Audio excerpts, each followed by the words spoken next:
What's up, brother? Good to see you. You're Good to see you looking too. good too, man. You're Thanks, looking man. really good. Family doing Trying. well? What's up? The family doing well? Yeah, everybody's doing good. We're just trying to make it through all this craziness. You know what I mean? And Yeah, we're starting to things are starting to kind of open up back out over here. So down in Southern Cal. So yeah. we're starting to get some private gigs and some things are starting to That's come good. in. Yeah, which is good. So not a Yeah, that's ton of excellent. not a ton of like public stuff yet, but a good amount of Yeah, private stuff. So yeah. can't complain. So Well, and I totally understand because it's the same with us. It's opening. See, I'm in a smaller area, so mhm. we don't have any cases right now, which is great. So Right, we're in right. the orange, and things are really, really starting to shine a little bit, Yeah, But that's good, man. yeah, this last year has been interesting at best, man. And which kind of brings me to my first question, if you don't mind. Yeah. What have you been up to this past year since the COVID epidemic and all that? Yeah, I know everybody's trying to keep busy in their own way, but right. it's Yeah, man. it's tough. It's been crazy. We and it's probably like the worst time to do any like large moving, like moving your house or any of that kind of stuff. Yeah.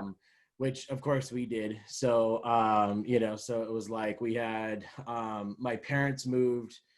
They own their own business. We moved their business from like a mall location to more of an industrial complex location. Oh wow. The weekend that they did the shutdowns, like the weekend of March 14th or No 13th or whatever it way. was. Yeah, we had no idea that. I mean, we knew that stuff was coming and that kind of stuff. We were trying to get it all done ahead of time, but we had no idea. Like the literally like the shutdown weekend was like the weekend we had planned to move. So luckily we got them out of there and moved and so did that. And then my family moved from our home to like the next little town south from where we're at. So we're closer to Temecula Valley now. And so much larger house, nicer place all the way around. So moved there. And then about 3 months later than that, my folks actually moved from their place into our house now. So we're all living under one roof now, which is great. It's Yeah. actually a lot of, the house is large enough to be able to do it, and Yeah. it works out best for everybody. And and it's I mean, you've met my folks. I love Oh, dude, they're great, man. Right. Yeah. They're great. A lot of people are like, I would never want to move back in with my family, my mom or dad, Yeah, and that actually happened to me. I moved in with my dad for a while, and right. I fought it. I didn't want to, but to be honest, man, it was the best thing that ever happened to me.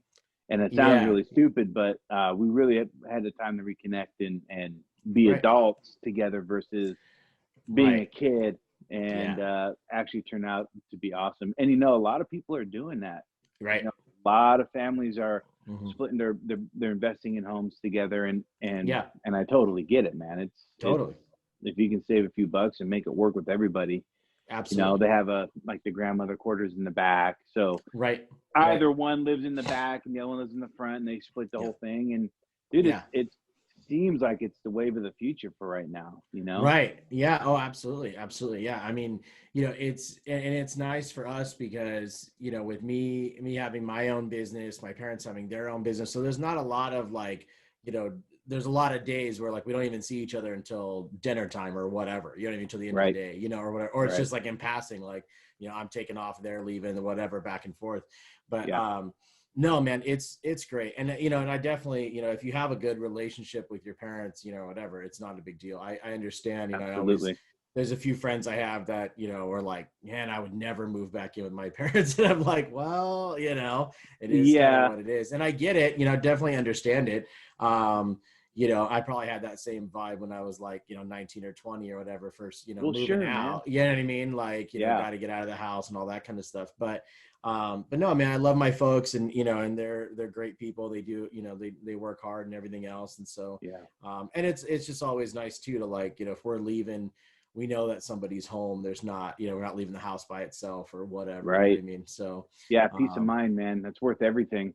Right. Absolutely. Right. Absolutely. So yeah, man, it's cool. It's been fun. It's a good thing. And we're hoping to probably do this for about another, 2 or 3 years, and then we'll kind of see what happens from there. But, yeah, man. So how are you been doing?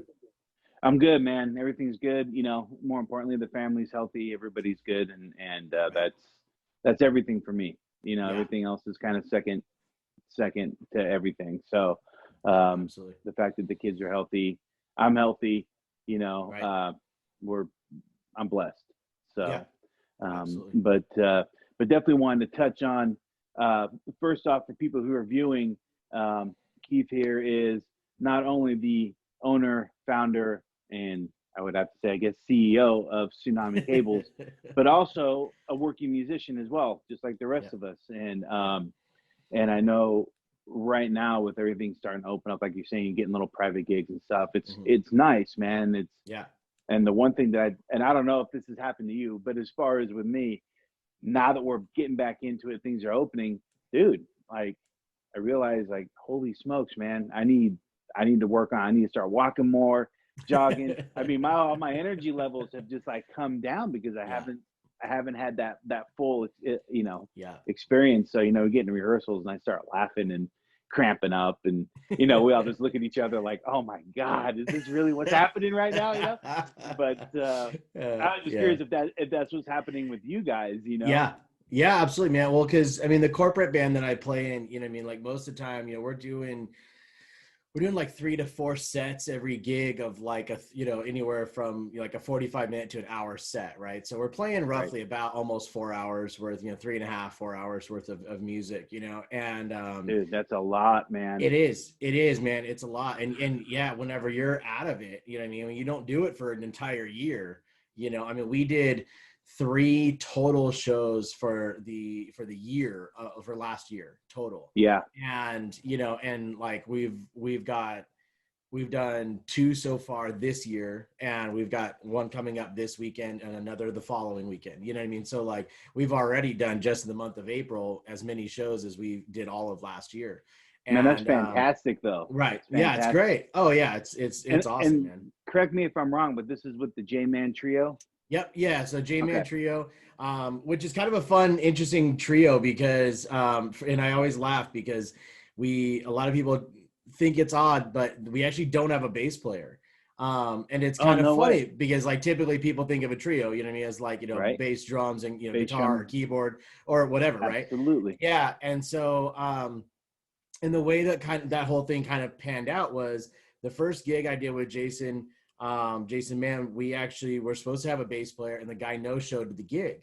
And we're like, well, okay, screw it. We're just going to do it on our own, And so dude, that's screwed up, man. It is, so right? Messed up. So we did the show, and then it was like, well, shit, man, we didn't really miss not having a bass player. I mean, there's certain songs, obviously, you're like, oh man, we need a bass player for this.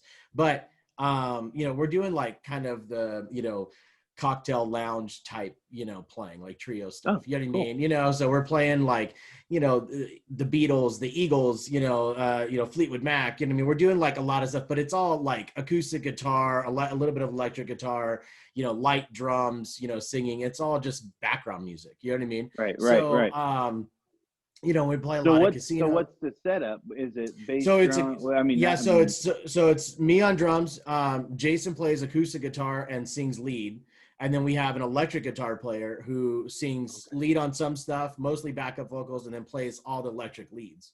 So, and with the way Jason plays his acoustic, it's very rhythm heavy, and so he's kind of leading a lot of the foundational rhythm notes, and, and he's playing a lot of the, root bass type notes of the chord, if you would say.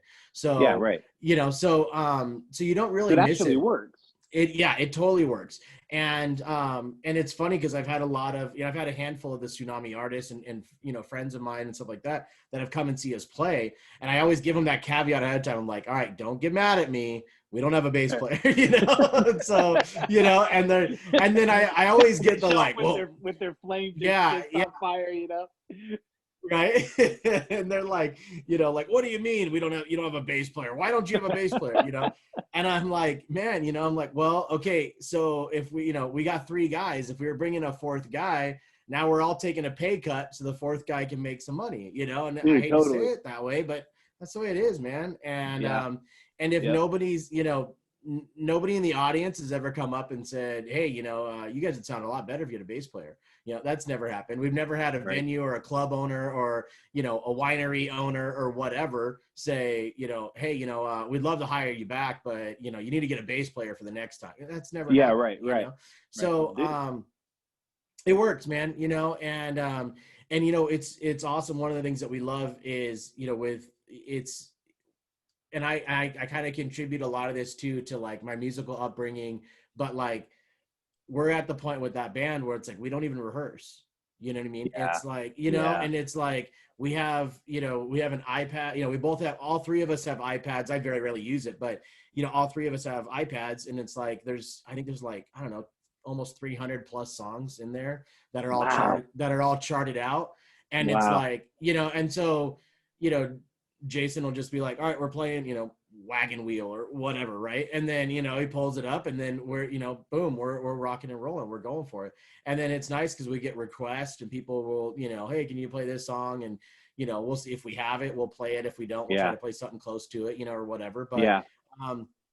But yeah, man. And it's so nice because it's like, I just get a text from him, like, this is the day, this is the time, this is where it's at.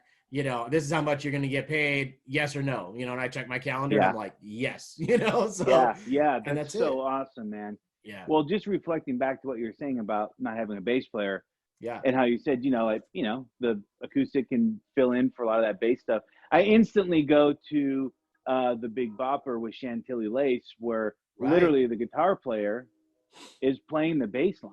Right. And there's a lot of that old 50s stuff, a lot of the doo-wop and a lot of the old rockabilly stuff where, the actual guitar player is playing the bass line. There would be a bass player there, but you can barely hear it. So they're doubling up on it to make it a deeper sound. Right. So it makes sense to me, man. I think that's great. And if it's working, dude, if it ain't broke, don't fix it, right? Right. Exactly. Absolutely.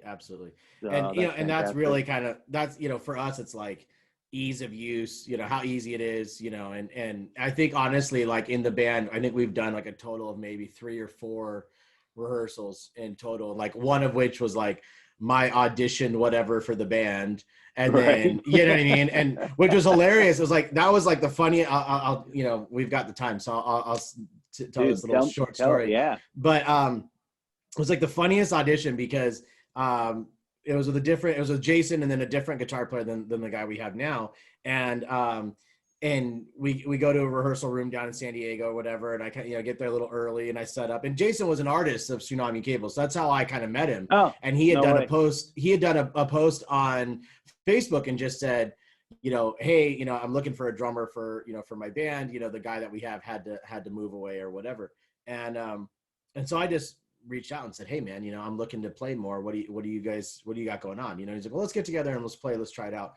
And it was like it was the funniest audition I've ever been to because Jason would play. He really just wanted to know that I could play different styles, different rhythms, different grooves, and make sure we were good with that. So I laugh because he would play like 20, 30 seconds of a song. So he'd just start playing, and then I would jump in and start playing with him. And as soon as like we basically would lock in, he would stop. He'd be like, okay, cool, that one's good. And then he'd start playing the next one. Right. And I was like, and I, I think we booked the room for like 2 hours. We were done in like 20 minutes, Well, that makes sense, man. I mean, it makes sense. If you got all these songs, yeah, you got this massive list. Yeah. As long as you can lock in, everything else will fall into place. So that makes complete sense, man. Yeah, it was. But it was just, going from different, that was the first time in my career as a musician having an audition like that. And it was just kind of funny, you know what I mean? Like, I got done with the gig and I'm like, or done with the audition, and he's like, all right, man, well, gigs next week, blah, blah, blah, blah, and he's like, here's the song list. And it's like, 300 songs, and I'm like, shit, thanks, okay. Springsteen. Right, yeah, And he's like, just make sure, you could just kind of play the idea of all of them. Like you can just kind of like hang, whatever through it. I'll start all the songs. You just jump in and I'm like, all right, here we go, So, but yeah, man, it was a lot of fun. And he, and Jason's such a great guy. I mean, it was just all the way around. It was just, it's so easy. It's the best band experience I've ever had. You know what I mean? Because that's fantastic. All three of us, and I said this actually, and we were in, I think earlier you and I were kind of hitting on it with the whole COVID thing and being locked down for a year. After our first gig this year, we did a gig in Malibu and we're driving back and all of us live somewhat close to each other. So a lot of times if we do farther gigs, we carpool together, Sure, just to save on gas and stuff, Absolutely. And, we all have a blast. We all have fun together. So there's well, no I was going to say not. the camaraderie, man, the camaraderie of that is the best. Yeah. Oh yeah, absolutely.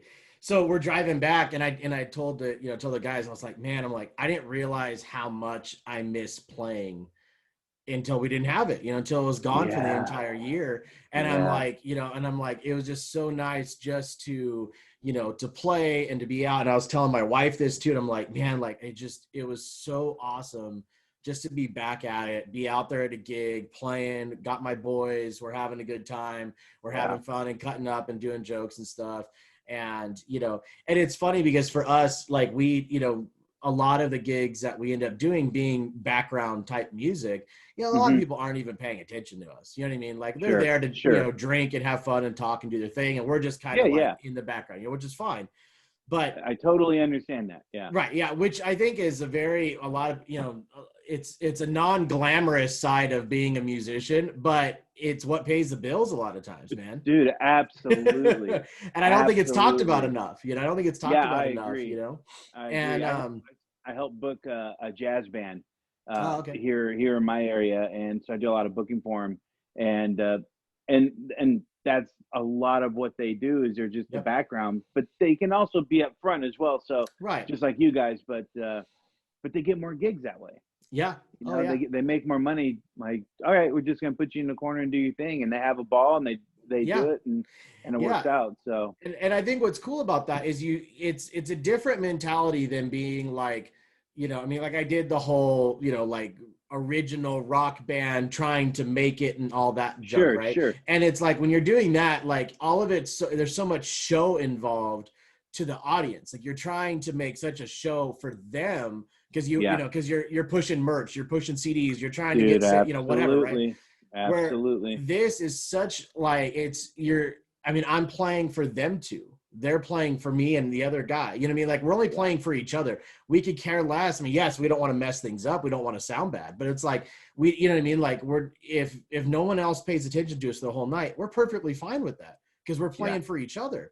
And it's the funnest thing ever, and we have there's a beauty in it. There's 100%. Absolutely. 100%. And we have a blast, you know what I mean? And they're both Jason and, Billy Stevens is our guitar player and electric guitar player. And, and it's like, we crack up because, we try to kind of at times mess each other up or just do stupid things, while we're playing shows or playing songs or whatever, he'll take, we'll loop a solo or something, cause we're just most of the time killing time, whatever. So, we're like, it's like we got 15 more minutes of this set, it's like, all right, Hotel California, play the solo twice, whatever, man, it's like stretch a 10-minute song out to 20 minutes, and, but it's fun, man. We have a blast. And you know what? And it's like, it's one of those things where it's one of those times where you're going,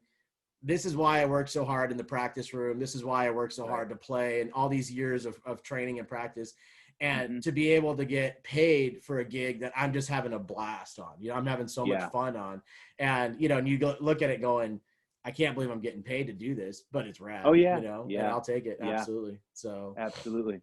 Well, let's go back a little bit with, I mean, I kind of know like your basic history just from talking and BS and being friends that we are. Right. And I know, you started young, playing drums, and I know you went to school.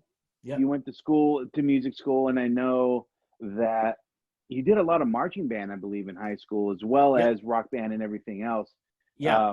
was that the push to put you into school? I mean, was that just like, okay, was it a sole focus? Like, I'm going to focus mainly on marching band, or Right. or was it just, I just want to learn all that I can? Yeah, I mean, so I started playing drums in like sixth grade. I had a really close personal friend of mine who was, his house was like halfway between the school and my house. So like on the way Mhm. walking home, we would stop there and like hang out for an hour or two and then walk the rest of the way kind of thing. Yeah. And his dad was a drummer. His grandfather, his grandfather was a drummer, Oh, and geez. so likewise, he put, there's Yeah. drums everywhere in the house. The house was just filled with drums, Right. and so he had, so he had a drum set in his room. Started, playing, or young, and of course, that time, we were all about metal and everything. So we're, Well, yeah. playing, of course, being just rambunctious, crazy middle I'm all, schoolers. is that wrong? Yeah, right. No, definitely not wrong. Yeah. And not wrong even now. But Yeah, dude. Totally. so we're, throwing on everything from Megadeth to, Iron Maiden to, anything you could think of, right? And Right.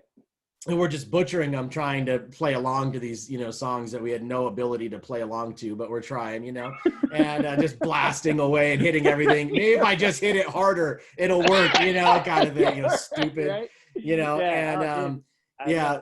so that was, so that was kind of the start there, middle school. Got into high school, and I was never into, I did not like school in general, like just the academic portion of it was not my thing. Totally. Yeah. Yeah, went for the hang, dude. I went for the hang. Totally. I didn't go there for class. I went there to hang. Yeah, absolutely. Yeah, absolutely. Yeah. It was like my buddies, girls, and then later on in high school was music, you know what I mean? And so, Right. yeah, I mean, that was all it was. And, and then plus, I mean, like, I'm dyslexic, and, I had some learning disabilities and stuff like that. So, I mean, school wasn't fun, it wasn't like, it wasn't a positive experience, in that sense. Dude, that's crazy. My son is dyslexic as well. And he has a private tutor that literally has just reshaped his whole life, man. It's 100%. Wonderful. Yeah. Man, that's good to hear, man. It's really cool. Yeah, and it's like, and so that was, obviously that was a challenge, kind of going up through that, all the way up into, up to high school and stuff. And then, got into high school, and honestly, like, I'm really thankful that there was a music program, you know what I mean? Because at the high school level, we didn't have one in the middle school. But I was really thankful for that, because, I had a lot of friends that didn't graduate from high school, got into doing drugs, selling drugs, going to jail. I, friends that, a lot of that kind of stuff were into gangs, and, a lot of that kind of stuff. And, and so I could have definitely seen myself going down some of those roads if I didn't have, an area to focus, something that took up so much of my time being music, and like having to practice and all that kind of stuff. So, so I got into, marching band, and then, and jazz band, and, symphonic band, and basically anywhere where I could, play drums or hit something with, I was a part of it. I was up for it. And then of course, that led to, little, shitty rock bands and stuff like that in high school, and, playing and stuff like that, doing that thing. So I did the marching band stuff. And then, I marched actually 1 year at San Diego State University, in the snare line with a marching band for that. They had like a program where, they had a cool program where you could be a part of the marching band and not actually have to be registered at the school. So, dude, which was killer. Yeah, it was really cool. And it was funny, a quick story about that. It was really funny. They had a lot of guys in the band that were alumni that had graduated, but they'd been out of school for like 20 years. So, like, I remember there was a guy that played saxophone in the band, and he would march around on the field with his, I don't know, 1 or 2 year old son in one of those like harness things. That's like where the kid sits in front of you, kind of deal. So he's like marching around on the field without his instrument, but he's got this kid sitting there, and I'm like, this is fucking weird, but it was like, all right, so, but it was like, hey man, you do what you're doing. And he's like, I love the band. He's like, this is my thing. He's like, I have a regular day job, but this is my hobby. This is what I love to do. And I'm like, hey, that's cool. So cool, you know, man. so, So cool. I did 1 year there, and then I got into Musicians Institute, and really it was, I have to kind of take it back a little bit to my parents in being, you know, whenever I found music and I started going that route, I think my mom and dad first were, you know, relieved because they're like, okay, now he has a reason to even go to school. Like, awesome. Right, like, right. let's just go for that, Right. you know, and, you know, and he like, may show up this time. yeah, right. Exactly. Yeah. You know, and so, the cops aren't bringing him home. That's a good thing, Yeah, you know? yeah, So, totally. yeah, so, you know, so that was kind of, I think for them, they were like, okay, cool. Like, you know, let's push, let's help, you know, whatever you want, let's push, let's make that happen and help you make that happen.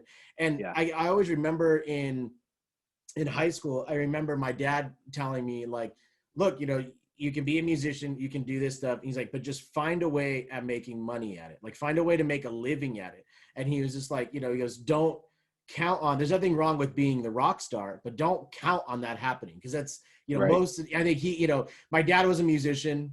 He doesn't play, and, you know, he hasn't played in a long time, but he was a keyboard player. And so, you know, I remember him telling me that. I was like, just find a way to make a living at it. You know, if this is what you really want to do, that's great. There's nothing wrong with that. Push at it, go for it. But don't, you know, there's ways of making money in the music industry and not have to be the rock star, right? Not have to be, right. you know, Absolutely. not necessarily anymore, but for us, it was like to be on MTV, right? That was the thing. Oh, dude. Now you just have to be now you just have to be a pregnant teen and you're on MTV, but you know, that's where I went wrong. Yeah. Damn it. you missed your chance. I missed my opportunity. Yeah. Well, I'm pregnant sometimes. So, I love it. Oh, so, but yeah, man. So they pushed into that. My mom pushed a little bit on like the, on me being like a band director and doing like the educational side of things. And man, you know, my rock and roll side was just too strong. And I was like, you know, I don't want to teach some middle school kid how to play the flute or the tuba or something. You know, it just wasn't my thing. You know, I was just like, you know, totally. Yeah. So found out about MI, went up there, went through one of their, they have like these open house days. You can like walk the building and they talk to you. And if you're in the drum, you know, going for drums, they put you in the drum area and all that kind of stuff. Sure. So just to get kind of a feel of it, we went and did that. I totally loved it. Thought it was great. I, you know, sent in my, you know, application, audition, you know, CD and all that kind of stuff. And yeah, man. And then, you know, got accepted and went to MI. And luckily, you know, for me, the thing that was really cool actually was because of having the music educational background of the high school band and all that kind of stuff, you know, I could read music, I could write music, you know, I knew how to, I could sight read, you know, I mean, there was a lot of stuff there that I didn't realize was, you know, as like a drummer or whatever, was not common. And, so, you know, one of the first things you do at MI is like a placement test, and they just kind of, you know, they run you through a whole bunch of stuff to see kind of where your level is and what you can play and what you can't, and to know what classes to put you in and stuff. Well, I was able to test out of like 5 or 6 classes just because of what I previously had known, you know, knowing how to read music and having the marching background, having a very strong, like rudimental, you know, like concert percussion and marching background. And being able to play all that stuff, you know, I could, I actually tested out a lot of it, which was cool because what that ended up doing was it led me to, by the time I got to the end of, so MI, and I'm not 100% sure it's this way right now, but I know it was when I was there. You had 3 different levels at MI. So you'd have like reading 1, 2, and 3. And then they'd have like reading 4, which was like, if you tested out of reading 1, you would do reading 2, 3, and 4, right? And it was like each level was progressively harder, right? So so I tested out of reading 1, playing technique, which was like a technique, like rudimental type class, class, and then a couple of others. And so what was cool about it was by the time I got to my level 3, where I was, you know, basically my last segment of MI, all I really had to do was take like filler classes, like electives type classes, you know what I mean? Because most of my core classes I had already passed and graduated, already passed. Man, that's so badass, man. Yeah. So it was, and unfortunately at the time, they didn't really have a ton of electives that were anything I really wanted to take. So I talking with my counselor and stuff like that, and they're like, well, we're opening a new program where you can do the main courses for MI, PIT, which is drums, the bass, the guitar program, the vocal program, the keyboard program. All of those, I believe, at the time were like a 1.5-year program. So it was basically like each level was like 6 months. And then they have a whole bunch of other courses that are like a music business course. The recording engineer program, a artist program where it kind of builds you as an artist. So it takes you as like, say, if you were a solo artist, and the whole idea is you come in as a solo artist and you leave with like a finished CD product ready to go out into the marketplace, kind of thing. Wow. And how cool. and you understand like all of the marketing, the business side of it. You kind of understand all of that behind it as well. Dude, that's bitching, man. Yeah, so I was able to take the audio engineer program. So I went into the audio engineer program, and a lot of that was because my private teacher and a lot of the guys that I had as teachers at MI that I really kind of flocked to, the guys that I kind of were drawn to, if you will, were all the studio guys. We're all the guys that were, doing, we're doing sessions and doing all the studio work and doing a lot of studio work in LA. We had one of the things that's really cool about MI is they have a lot of teachers that are coming in and out because they're coming off of tour. So they'll work at MI for, a handful of months, and then they're right back out on tour. So it's kind of cool because you never know who's coming in, who's going out, whatever. Yeah, that's bitching, man. That's really cool. Yeah, it is. It's really cool. So anyway, so I jumped in, all of my teachers being the studio guys. They were like, if you want to be a studio guy, you got to know what's going on the other side of the glass. You got to know what the engineer wants. You got to know what, as a drummer, what he's looking for. So you can provide that to him more than just, well, this is my drum lick, or whatever. Right. So, so with that, I enrolled in the audio engineer program, went straight into that. And I actually liked it in the structure of it better than the structure of the drum program. And the reason mainly was because so in the drum program, you had certain classes that would have like 20 kids in the class, 20 drummers all in one class, if not even more. And we're in the audio engineer program. And again, this is I graduated in 2007. So 2005 through 2007. Sure. But they had, the way the class worked was you had your core class, which was 12 guys. And then you'd have lab classes that were only 6. So it had basically split the 12 in half. And then, so what was cool, so to give an example, let's say we were doing recording drums, for instance. And so you'd have like your core class that would be like on a Monday, and everybody would be there, and the teacher would basically be miking the drum set and explaining and talking about why you do this, why you do that, whatever. Mm-hmm. And then you'd have a follow-up lab class on, say, like Wednesday or Thursday, where you were the teacher's going, okay, now you mic the drum set. And so now you had to do all the work, and but there'd only be 6 of you guys instead of the full 12. So it was a lot smaller classes. It was a lot easier to to get hands-on, one-on-one, education from the teachers and stuff like that. So I liked it from that perspective a lot better than, say, the drum program. But again, I mean, drums are that's my heart. So but I love the studio stuff, man, and that's and to kind of get us where we're going, that led me to the company, because I was just gonna say, because I know that through the school, it led you to Tsunami Cables. Yeah. And so let's talk about it, man. I mean, I mean, straight up, I was always wondering, what, being a drummer, right? What led you to make cables?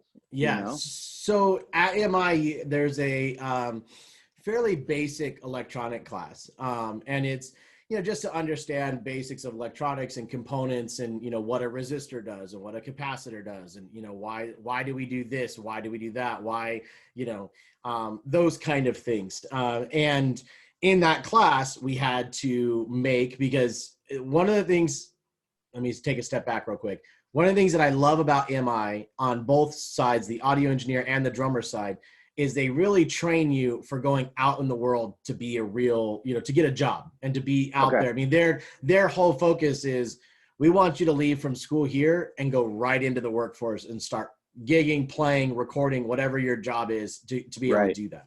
So,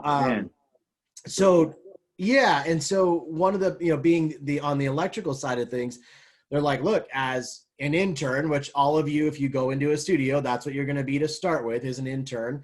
When you start that out, one of the things that interns do is fix cables. So you're making cables, you're fixing cables, whatever. That's an intern job. It's like, go get everybody food, get everybody coffee, fix cables, take out the trash. It's like, that's like, no shit. Oh, that's crazy. I didn't know that. Wow. Yeah. So, so that's kind of one of the things that a lot of, I mean, maybe not in all studios, that might not be applicable to all, but, for the most part. Right. So, so we had for your destiny, it was, dude. Right. Yeah, exactly. Yeah, absolutely. So, so we learned how to make an instrument cable. We learned how to make a microphone cable.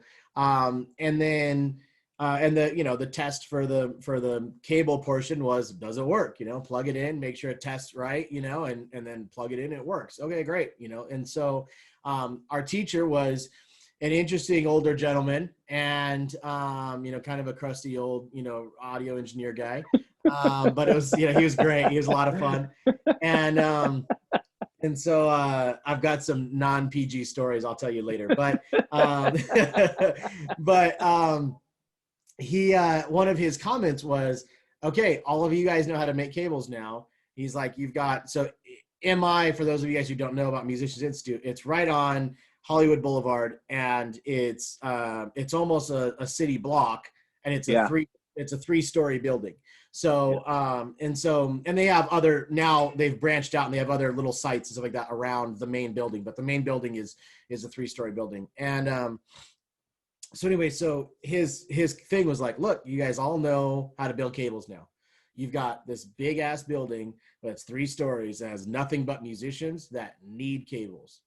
And he's like, why not build cables and sell it to all of them? Like, just start selling it to them, Smart, man. Yeah, and so my roommate and I were like, all right, shit, well, there's some beer money, and so, and so that's what we started doing, was we'd buy cable in bulk. He would, and again, a lot of this is kind of just by, coincidence, fate, whatever you believe in.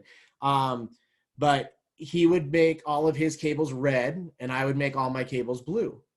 And it was just because we wanted to know whose cable was who. Whenever we're at our apartment together and there's a cable line on the floor, well, whose is it? You know what I mean? If it's black, well, who knows, that's smart. So that was the thing. So his was red, mine were blue. And that was an easy way to kind of know what was, the difference.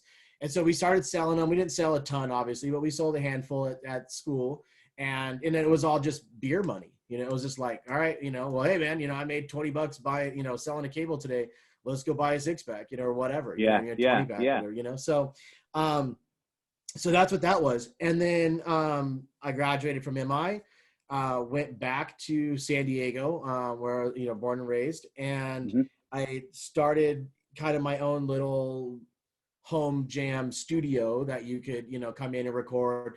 I was recording myself. I was recording a lot of my friends, a lot of bands that I was in. We were recording that kind of stuff. And, it was just the typical thing. A guy would come in to record, bass or guitar or whatever. And, he plugs in and it's just noisy and crackling and making all sorts of noise. And I'm just like, all right, take that crap out, use this, and I would just hand him a cable, a blue cable that I made, and he'd be like, man, where'd you get this thing from? This is awesome. I'm like, I made it. He's like, well, how much you want for it? So that's how the whole thing started, was that. And that's crazy. Now, did you make them the way you do now with the covering, and no, or was it just a real basic, like a blue cable? Yep. Yeah. It was actually just a blue cable. And so it was, so I, started doing that. That was maybe about a year or so, of just, doing that kind of stuff, doing the studio and having, playing out, gigging a lot, doing stuff, talking to musicians, that kind of thing. And then luckily, I had some really good teachers and mentors at MI that I still stayed in contact with. I did some teching for a couple of them where, I would set up their kit and stuff like that at studios and stuff. And they were, one of them in particular, he's just like, well, all right, I'm setting up my own studio, building my own studio at my house. Why don't you come to the house and do some cables for me there? So I built him a bunch of cables. Yeah. So that was like the first kind of real job I got out of it, was that, did that. And then he was like, man, these things are actually really good. You actually have something here. He's like, maybe you should look into this, and maybe you should kind of push towards this a little bit. So kind of just with that kind of nudge and everything else, I've also always had kind of an entrepreneurial spirit of like, high school, I had like a little t-shirt company. I was, handling t-shirts and shit. Sure, man. And then plus obviously just being a musician, you're always pushing your gear and your CD, your demo, absolutely, whatever. Absolutely, man. Absolutely. Yeah. So, yeah, man. So that's kind of where all that started. And then it was just, year after year, talking with musicians, being around musicians so much, doing stuff, picking, well, why don't you like this? Why do you like that? Why do you prefer a 90 on your bass instead of a straight? Why do you do, whatever, right? So I just started, basically it was like a few years worth of just R&D, of just like building cables, selling them, doing that kind of thing. But then just like understanding why this is that and why they use this and what's the problems and all that kind of stuff. And so basically you gave a shit. Yeah, right. Cared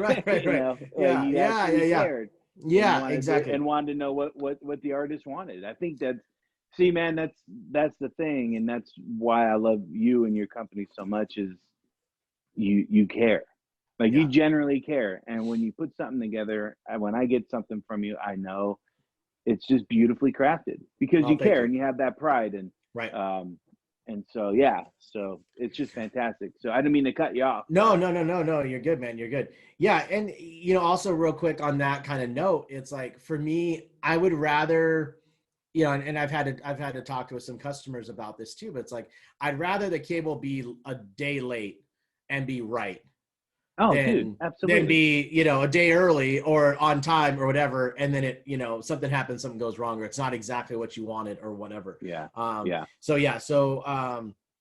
anyways, but yeah, so, it was just a lot of R&D to start off with, building cables, playing in bands. And then of course those bands using the cables I was making, and just kind of understanding, and a lot of the guys that I was dealing with, being that it was, I had kind of my own studio kind of, and playing in a lot of studios, doing session work, doing stuff, and then gigging out, I was noticing that a lot of guys would have like 2 sets of cables. They'd have like their cheap, super crap, cheap cables that if it broke, it didn't matter, throw them in the trash, get another one.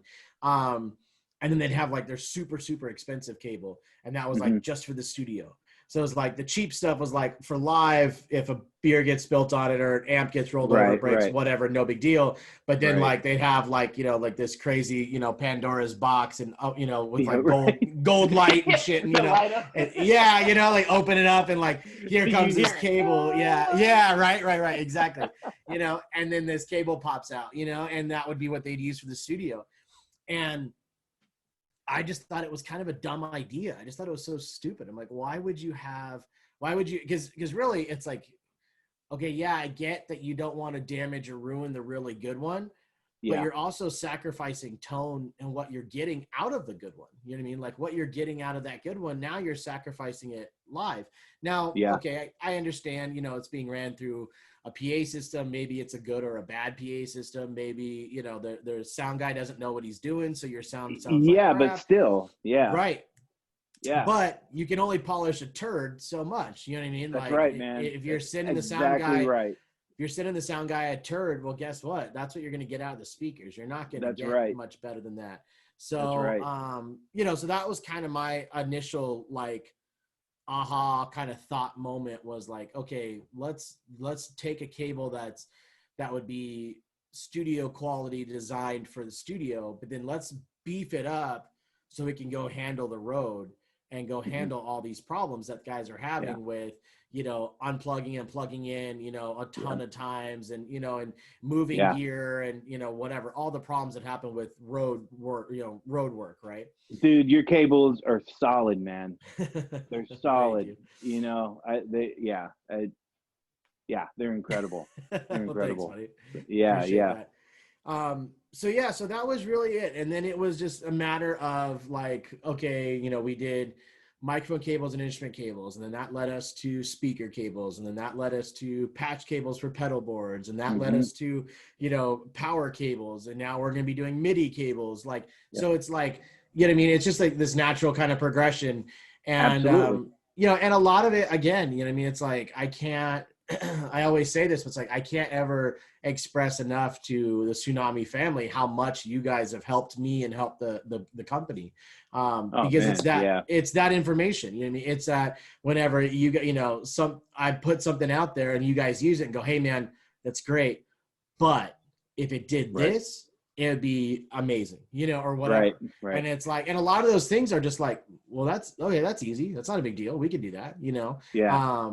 So is that what led to, and I didn't mean to cut you off. No, you're good. Is that kind of what led to, now you got a new preamp coming out?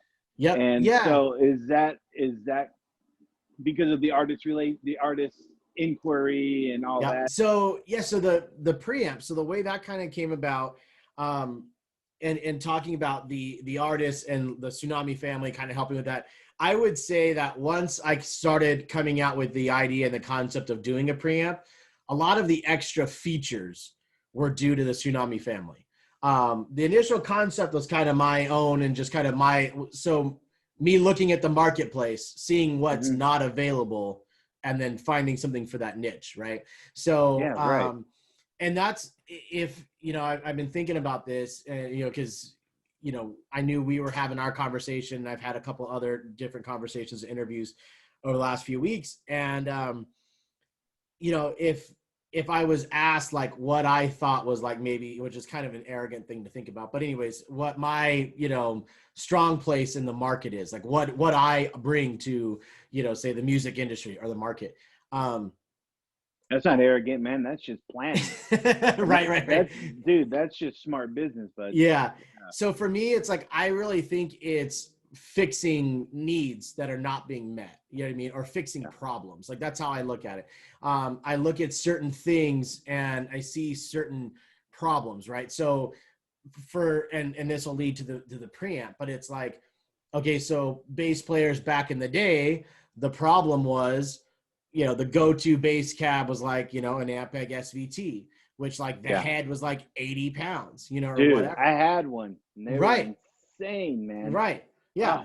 Oh, the tone is amazing. They sound killer, but they are god awfully heavy. And so then that led to solid state amps that led to basically Class D amplifiers, right? The little tiny guys. Yeah. You know, which are fine in their own right. Like there's nothing wrong with a Class D solid state. You know, I got I got an MB200 around here somewhere. But you know, and it's like, so there's nothing wrong with them. For me, I'm a tube guy. I love the sound of tubes just in general. And it's like, does this sound great? Sounds good. Let's put a tube on it. Now it sounds even better. Like, I just, you know what I mean? Like, the more the totally merrier. Agree. Yeah. I totally agree. So, you know, so for me, it was like having, you know, with minimizing the bass guitar amp, making these Class D amps, they're all solid state to get the weight down, to get the, you know, everything, the size down. So they don't have tubes in them. And so for me, it's like, I like the portability and the thought process of that. But I feel like you're sacrificing a lot of tone for that. Right. Absolutely. Agreed. So, a lot of warmth. Yeah, especially that. Right. So, so that was the initial concept, was like, okay, so weight is an issue, size is an issue. How do we create something that's small, lightweight, has the tube sound, and will work for bass players, and it's not like crazy heavy, you know? And so I was like, all right, well, if we took a preamp. So out of, for those of you guys who don't know, I'm sure most of your listeners do, but if you don't, regular bass or guitar amp, you have virtually two sections. You have a power amp section and you have a preamp section. So, and there's, and I'm going to say some very generic, vague things right now. And so the purists are going to get a little pissy, but that's okay. That's all right. They're always going to say something. So that's fine. Yeah, exactly. Yeah. So a large portion of what you get out of your tone is through the preamp section. The power amp section does have definitely tone values, has, especially if it's a tube amp, your tone's going through a lot of power tubes. There's a lot of tone that's involved there. 100%. Not saying there's not. But the preamp definitely has a lot of tone characteristics there over the overall amp. The power amp section really is designed to create the amount of wattage that you need to be able to push speakers. That's what it's for. So the thought was, okay, so let's come up with a preamp. So now, and also too, real quick, out of a regular amp, preamp and power amp together, full-blown head unit, I would say 80% of your weight is in the power amp section. Okay. So all the weight is in those big power transformers and all that stuff that's in the power amp section. That's where all the weight comes from. The preamp section typically is only just a couple tubes and just the circuit boards that run them. So so anyways, so it's like, all right, well, let's take just the preamp section, and if we can create a tube preamp that will give us that tube warmth that we want and we all are looking for, and then we can plug the whole unit into, say, like an MB200, and use that more as a power amp.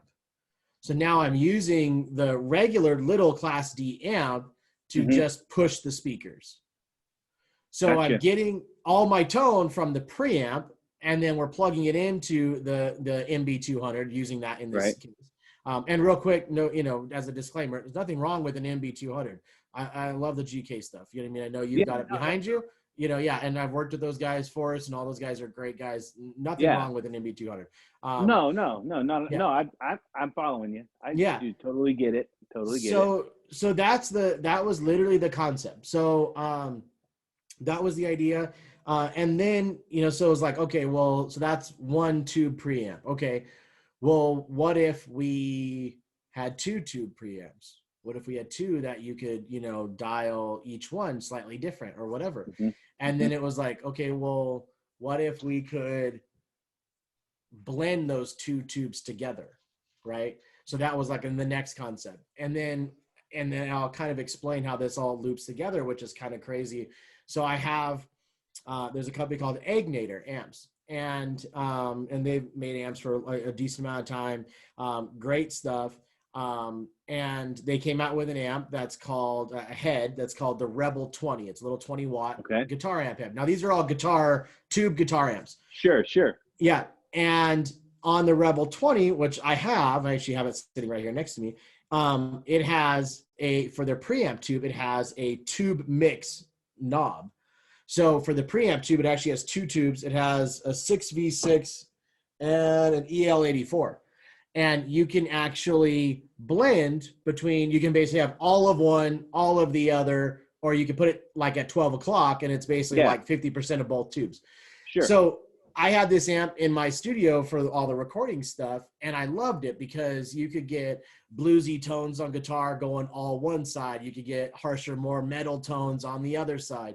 There's a lot of variants you could get, a lot of options you could get with one little tiny 20 watt, head. So incredible, huh? Yeah, super killer. I loved it. Yeah.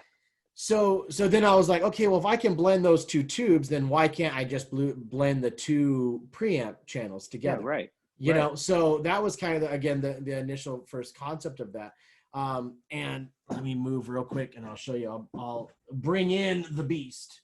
So here's the actual preamp itself. And I can even bring it in a little bit closer. So dude, that's beautiful, man. Thanks, man. Yeah, so this is the device overall, and a few things are going to change. This is the final prototype before we go into full-blown production. There'll be a couple of things that are going to be slightly different, but overall, the functionality and workings of it will all be the same.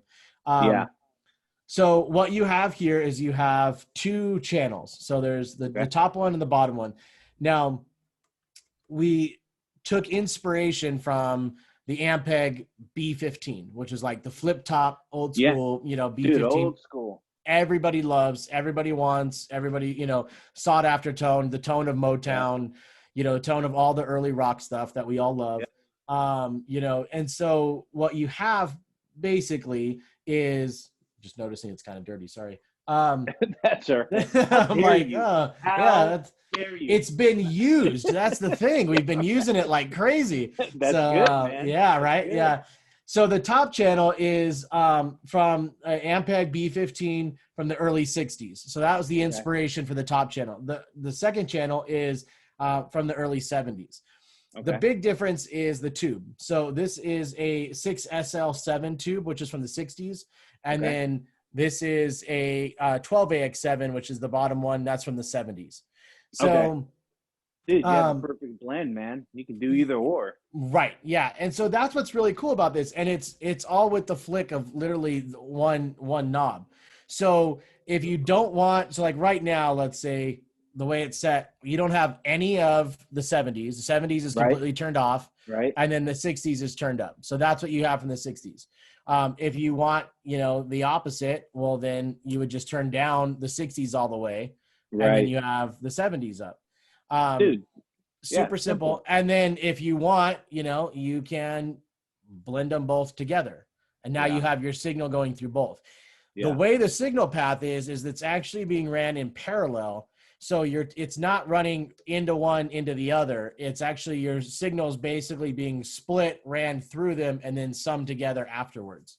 Okay. So what's nice about that is you do have individual, you know, completely individual capabilities. You can run one completely without the other one affecting it. And then on the summing in the end, what's really nice is you get a lot of cool options that you can kind of play and mess with. Sorry, the lighting's getting a little weird. There we go. No, that's okay. We can see it really well. Yeah. So you've got some really cool kind of options when it comes to that. The next thing is you have, so this is basically your volume, you know, gain, blend knob, whatever you want to call it.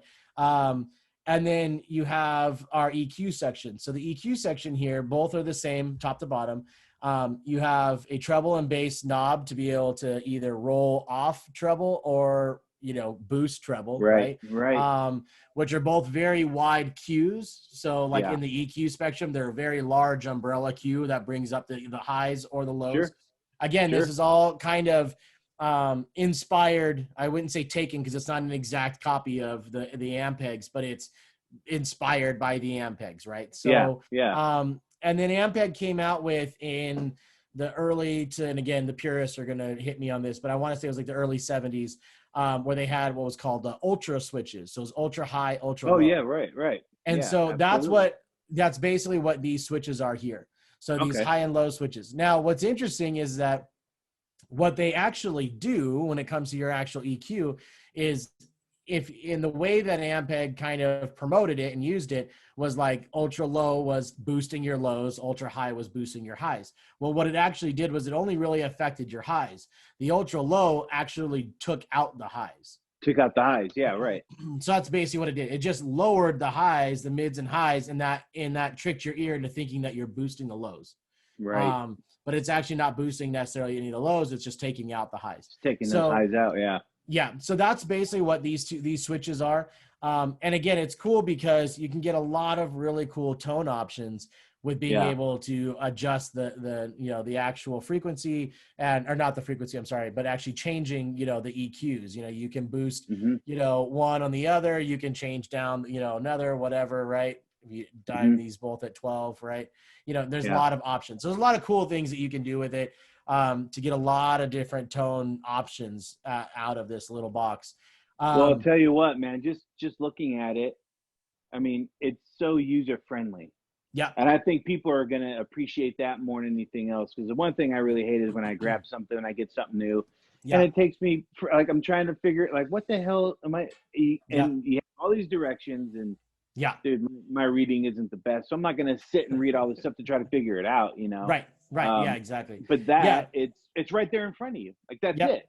Yep. Super simple. And killer tone and super simple. Right. And for me, again, going back to the audio engineer side of the house, it's like time is money. So the longer, if you're the bass player coming into my studio to record, the longer you have to play with a piece of gear to get something that you're happy with, the more money it's costing, the more money it's Yeah, taking. absolutely. You know what I mean?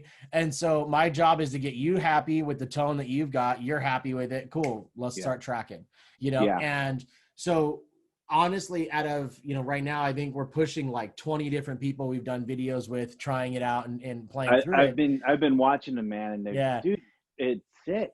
Yeah. It has it for what it is. It's huge. You have this huge tone.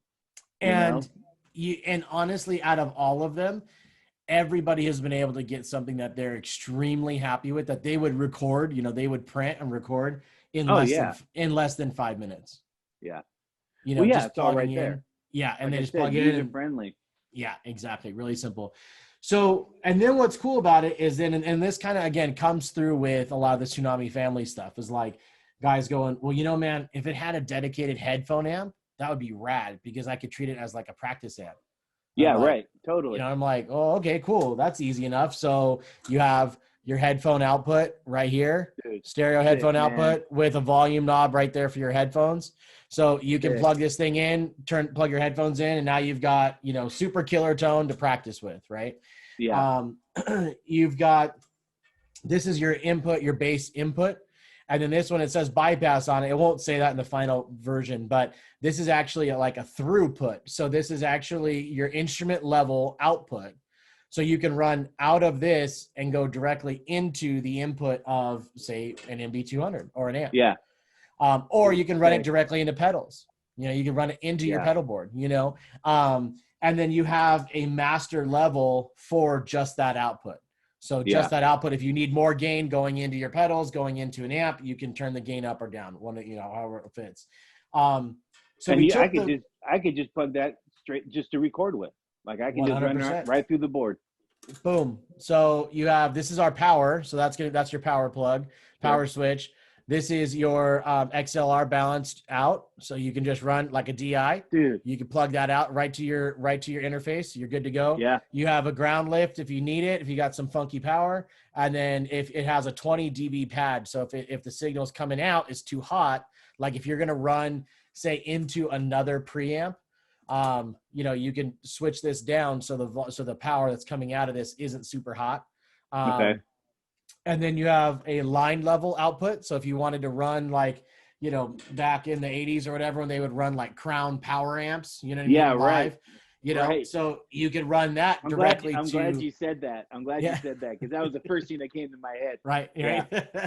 So you can run that, you know, the line level output to, you know, to line level gear, whatever that's going to be.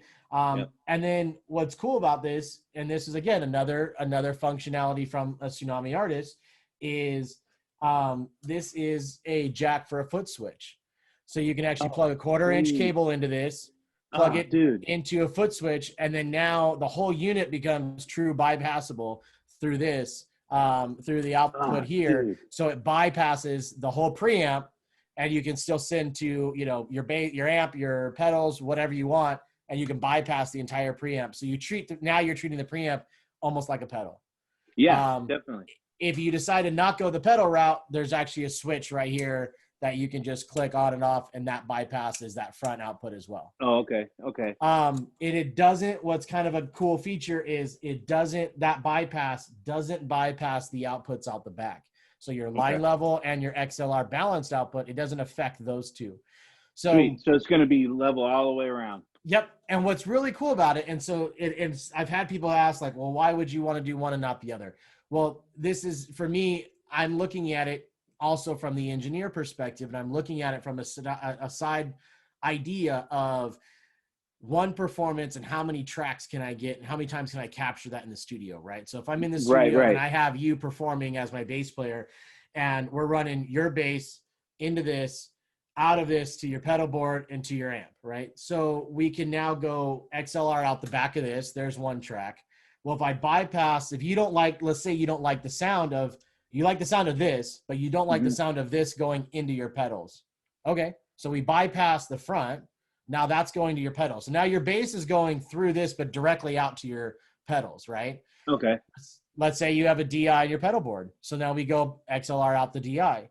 Now you're also going to your amp. So we can go XLR out the back of the amplifier, DI out the, your GK head.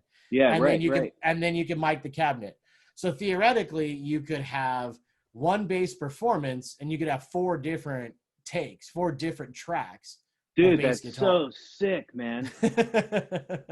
So that is killer. Yeah, so that kind of gives you the reasoning for that. The other thing that's kind of cool with the idea of the bypass with using a foot switch or even just switching it here is in a live setting. And let's say if you're playing live and you like the tone of this going into your GK, but let's say maybe, maybe you have it set up where that tone is, you got like the real Motown, 60s sound, right? Real thuddy lows, real, like real low end. But let's say the second half of your stuff is all modern stuff, a lot more modern, tonality. Well, instead of having to unplug and plug cables in and all that kind of stuff, you can just hit the switch, bypass this, it's going into your GK. Now the only thing that you're hearing is the GK. You know what I'm saying? Yeah, dude, because we have this perfect blend. We have this, we have our R&B kind of songs, and then we have our rock songs. Right. Dude, that's so absolutely killer right there. Yeah, man. So, so that's really the beast in a nutshell, man. That's kind of what, what we've got going on. And then I was going to say, so the idea of blending the two together and going back to the Ignator amp, the way this whole thing kind of comes full circle, which is kind of rad, is the guy who's actually designing and building this for me is Bruce Ignator. So, oh, no way. Yeah, so Bruce Ignator, if you don't know who he is, because again, this is actually the first bass-centric product that he's ever put out. Everything he's done has been electric guitar, so or at least geared towards guitar players, right? Sure. And I also make the little side note here too. You can use this thing for more than just bass. Well, I was just gonna ask. I imagine guitar as well. Yep. I mean, you can probably run horns through it if you wanted to, so, just whatever your imagination takes you. Absolutely. Yeah. So we've actually, so far we've ran an electric guitar through it, which the track we did was kind of like this Nile Rodgers kind of like funky kind of guitar thing. Sure. And we ran that through it. We did Fender Rhodes through it, which sounded killer. Wow, man, yeah, sounded super sick. killer. It was awesome. And then we've ran acoustic guitar, violin, banjo, upright acoustic bass, upright electric bass. Trying to think of what else we ran. I mean, obviously bass guitar and a whole bunch of different kinds of bass guitars. And then I just got it in yesterday so this is not to, promote anybody else. It doesn't matter. Yeah, right. So there's a couple of companies that make this. I just bought the Shure one. But so this is an impedance changer. So what this does, I don't know if you can see it, but it takes basically a microphone, input right there, right? And then it goes out to 1/4 inch. So it changes the impedance like a DI does from microphone to instrument level. This does the opposite way. So it goes the other way around. Well, what's cool about that is what I can do now is I can actually take any microphone that I'm using either on a vocal, on a kick drum, snare drum, whatever. And now I can take this guy and run my microphone right into the front of my preamp, and now I can run it into the preamp. So we're gonna have some cool videos coming out soon with what this thing sounds like with a kick drum running through it, vocals, all that kind of stuff. So dude, I can't wait, man. Yeah. I'm so happy for you, man. I am so happy for you, Keith. Really. I mean, thanks, brother. I appreciate it. You've been pushing and I love people who think outside the box, who, entrepreneurs, because you never know when that next check's coming, man. And the hustle is real. And I just have a lot of respect for folks like you. Awesome. So yeah. Well, thanks, brother. Dude, well, I mean, Keith, I really, really appreciate you being on the show. Absolutely. And I really can't wait to catch more videos of your preamp, and I can't wait to check it out myself. Yeah, absolutely. And also, man, I can't wait till we can hang again, man. I know, right? I mean, you built such a wonderful company, I mean, everything about it, the family, your family, Thanks, your man. ideas, your product. I mean, you've built just a wonderful, wonderful company, and I hope you're proud of yourself, man, because Thank you. you've really changed a lot of people's lives, man. And I mean Oh, well, that thanks, in man. a good Thank way. you. Yeah. You know, Appreciate it. and everybody, yeah, and you connect. And I've been connecting with new people, the people I would have never have connected with had Right. it not been for you. And so I'm very thankful for that, and always Awesome. thankful for, you know, your belief in me in general. And I'm just thank you, and Yeah, thanks man. for spending an hour with me. You know, Dude, I absolutely, appreciate man. that. Absolutely. Thank you for all this stuff. And hey, man, I gotta say, you know, I've been, you know, avid watching all your, you know, live at fives and all your stuff. And man, I know it's work. I've done it. And I know it's sometimes a pain in the ass, and I know it's a lot of work. But man, you've taken this like, you know, fish like on water, man. Like you've done great with it, and No, you're doing thanks. such a good job, man. You really are. So, you know, keep it up, please, because this is you're doing a really good job. And you know, this kind of stuff needs to get out there. So Well, you're killing thank it, man. you. Absolutely. Thanks, man. And you're right, it is hard. You know, it's hard, and you Right. know, now that we're doing the second season Hmm. completely different, it's Yep. changing things up. And I think the hardest part is just the networking side of it. You know, I mean, Right. you do the show, and you know, we just started it just to have something to do, you know, and now Right. Right. it's got a little bit of wings and things are happening and we're having fun, but it's hard. It's a full-time job, as Yeah. you Right. know, on Right. top Right. of everything else that I'm doing, you Yep. know. Yep. So thank you. Thank you Yeah, for man. saying that, Keith. I really Absolutely. appreciate it. Absolutely, brother. Absolutely, man. Again, Well, dude, thanks for coming out, or thanks for having me, I should say. So thank you. oh yeah, you're welcome. And everybody, man, tsunamicables.com. I'm telling you, I've been using them for years. Wonderful family, wonderful products, and he's always moving forward in the future. So please, you know, check him out. You won't be sorry. And yeah, obviously his cables are, to me, they're the best. And they've been thrown around. You know, I've ran over them with my amps. I mean, you name it, it's happened, and they stand the test of time. I still have the Right. first ones. So Awesome. thank you again, Keith. Absolutely, buddy. I appreciate it. Yeah, say hi to the family for me, will you? Will do, man. Absolutely. Thank you.